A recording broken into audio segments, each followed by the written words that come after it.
Hi viewers, welcome back to our channel soul peace. வாங்க இன்றைக்கி ஒரு ஈவினிங் ஸ்நாக்ஸ் எப்படி செய்கிறதுன்னு பார்க்கலாம். வீட்டில் இருக்க 3 பொருளை வச்சு பொட்டுக்கல்ல உருண்டை எப்படி செய்கிறதுன்னு பார்க்கலாம் வாங்க. மிக்ஸி ஜாரில் 3/4 கப் பொட்டுக்கல்ல போட்டுக்கோங்க, 1/2 கப் நாட்டு சக்கரை போட்டுக்கோங்க, கொஞ்சம் கொரப்பாக அரைச்சிக்கோங்க.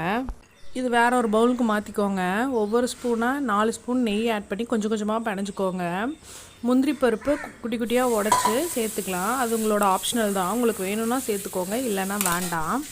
நான் சின்ன வயசாக இருக்கப்போ எங்கள் அம்மா இதை அடிக்கடி செஞ்சு தருவாங்க. இது எனக்கு ரொம்ப பிடிச்ச ஸ்நாக்ஸு. நீங்களும் ட்ரை பண்ணி பாருங்கள், கண்டிப்பாக பிடிக்கும். இப்போ லைட்டாக தண்ணி சேர்த்துக்கோங்க. தண்ணி சேர்த்துட்டு நமக்கு தேவையான சைஸில் உருண்டை பிடிச்சிக்கிட்டிங்கன்னா பொட்டுக்கல்ல உருண்டை ரெடி. செஞ்சு பார்த்துட்டு லைக் பண்ணுங்கள்.